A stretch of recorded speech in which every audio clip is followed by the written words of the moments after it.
പാലക്കാട് കനത്ത മഴയെ തുടർന്ന് പാലക്കാട് നഗരത്തിൽ ഒരു വീട് ഇടിഞ്ഞു വീണിരിക്കുന്നു. ശക്തമായ മഴയെ തുടർന്ന് ജില്ലയിലെ വിദ്യാഭ്യാസ സ്ഥാപനങ്ങൾക്ക് അവധിയും പ്രഖ്യാപിച്ചിട്ടുണ്ട്. അതുമാത്രമല്ല, മണ്ണാർക്കാട് അരക്കുറിശ്ശിയിൽ തോട് നിറഞ്ഞ് കവിഞ്ഞ് റോഡിലേക്ക് ഒഴുകുന്ന സാഹചര്യം ഉണ്ടായിരിക്കുന്നു. തോട് റോഡിലൂടെ ഒഴുകിയതോടെ പ്രദേശത്തെ വീട്ടുകാർ പുറത്തിറങ്ങാനാകാത്ത ബുദ്ധിമുട്ടിലായിരിക്കുകയാണ്.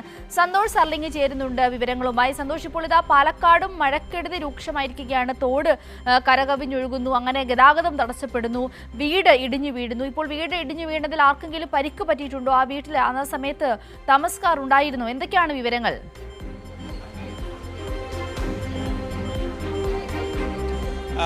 സിന്ധൂരി, ഇത് പാലക്കാട് നഗരത്തിലാണ് ഇപ്പോൾ വീട്. ഞാൻ നിൽക്കുന്നത് ആ വീട് ഇടിഞ്ഞു വീണ ആ പുതുപ്പള്ളി തെരുവിന്റെ ഭാഗത്താണ്. ആ വീട് നമുക്ക് കാണാൻ കഴിയുന്നതാണ്. ഇപ്പോൾ ഇന്ന് രാവിലെ പുലർച്ചെ 7 മണിയോടുകൂടിയാണ് വീട് ഇടിഞ്ഞു വീഴുന്നത്. അപ്പോൾ അവിടെ താമസിക്കുന്ന ഹനീസ അസ്മാബി ദമ്പതികളായിരുന്നു. അവരോടൊപ്പം അച്ഛനുണ്ടായിരുന്നു, അമ്മയുണ്ട്, പിന്നെ ഒരു നാത്തൂൻ കൂടി ഉണ്ടായിരുന്നു അല്ലെ? ഇപ്പൊ ഹനീസയാണ് നമ്മളോടൊപ്പം ചേരുന്നത്. എപ്പോഴായി സംഭവം?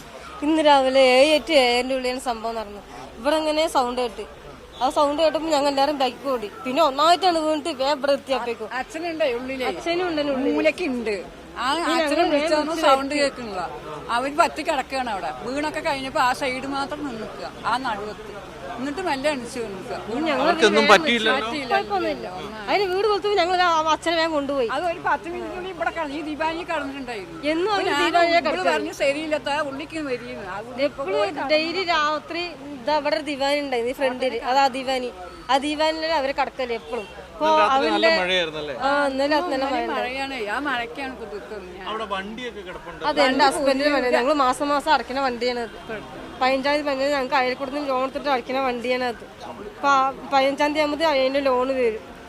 ഞങ്ങൾ അന്ന് ജീവിക്കണം. അപ്പൊ അതിന് കൊച്ചിച്ചമായി വരയ്ക്ക് ഒരു വണ്ടി ഇല്ലല്ലോ പറഞ്ഞിട്ട് മേലാമ്പറി അതുവരെ പോയിട്ട് ഒരു വണ്ടി ഇല്ലല്ലോ, അങ്ങനെ വണ്ടി എടുത്തതാണ്. സിന്ധൂരി, ചെറിയ കൂലി ജോലി ചെയ്ത് ജീവിക്കുന്നവരാണ്. ഇന്ന് രാവിലെ പുലർച്ചെ 7 മണിയോടുകൂടിയാണ് സംഭവം. അവരെല്ലാവരും വീടിൻ്റെ മറുഭാഗത്തായിരുന്നത് കൊണ്ട് മാത്രമാണ് രക്ഷപ്പെട്ടത്.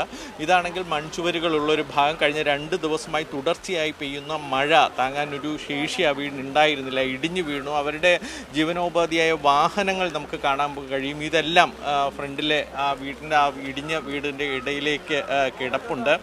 നിത്യരോഗിയായ അച്ഛനുണ്ട്.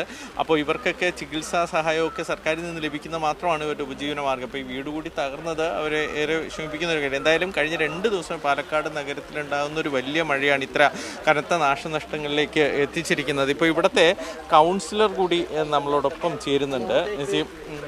ഇത് എപ്പോഴാണ് സംഭവിച്ചത്? 7 മണിയാകുമ്പോൾ 7 മണിയാകുമ്പോൾ ഞാൻ എങ്ങനെയാണെന്ന് വെച്ചാൽ 7 മണിക്ക് നമ്മളുടെ വാർഡിൽ തന്നെയാണ് 2 ഭാഗത്ത് വെള്ളം കയറിയിരിക്കുന്നു. അപ്പോൾ ഞാൻ അങ്ങോട്ട് പോയിട്ട് അവിടെ ജയച്ച് മരുന്ന് വിളിക്കുകയായിരുന്നു. അപ്പോൾ ഇവിടെ നമ്മുടെ തൊട്ട വീട്, ഈ വീണ തൊട്ട വീട്ടിലെ ബദ്രനീസ പറഞ്ഞവർ എന്നെ ഉടനെ വിളിച്ചു. എന്തെങ്കിലും കാര്യം ഉണ്ടെങ്കിൽ അവർ വിളിക്കും. അതേപോലെ വിളിച്ചു, ഇങ്ങനെ വീട് വീണിരിക്കുന്നു പറഞ്ഞു. അപ്പോൾ തന്നെ ഞാൻ ഉടനെ KSBയിലേക്ക് വിളിച്ചു. അപ്പോൾ ഫോണ് കറണ്ട് ചാർജ് ഒന്ന് കട്ട് ചെയ്തിട്ട് അപ്പോഴേക്കും അവർ ഇവിടെ എത്തി, ഞാനും ഇവിടെ എത്തി. അപ്പോൾ വീട്ടുകാരെയൊക്കെ 5 പേരാണ് ഇവിടെ താമസം. സാമ്പത്തികമായിട്ട് അവർ താഴ്ന്ന് ഇരിക്കുകയായിരുന്നു. ഒരാളെന്നെ സമ്പാദ്യമുള്ളൂ. ഒരു വണ്ടി ലോൺ എടുത്തതാണ്, അതും മടിയിൽ കിടക്കുന്നുണ്ട്. പറഞ്ഞിട്ടില്ല. ഇപ്പൊ വെള്ളം കയറിയതാണ് 2 ഭാഗത്ത് വീടുകൾ. അത് ഭാരതനഗർ.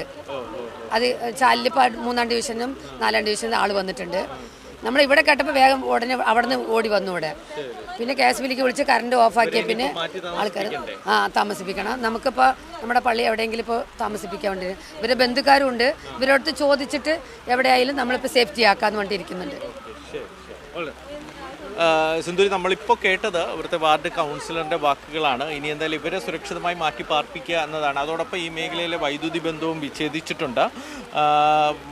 ജില്ലയുടെ മറ്റു ഭാഗങ്ങൾ, പ്രത്യേകിച്ച് മണ്ണാർക്കാട് മേഖലകളിലൊക്കെ താഴ്ന്ന ഭാഗങ്ങളിലൊക്കെ വെള്ളം കയറി തുടങ്ങിയിരിക്കുന്നു. ചില മേഖലകളിലൊക്കെ പാലം കടന്ന് വെള്ളം പോകുന്ന ദൃശ്യങ്ങളൊക്കെ നമ്മൾ രാവിലെ കണ്ടതാണ്.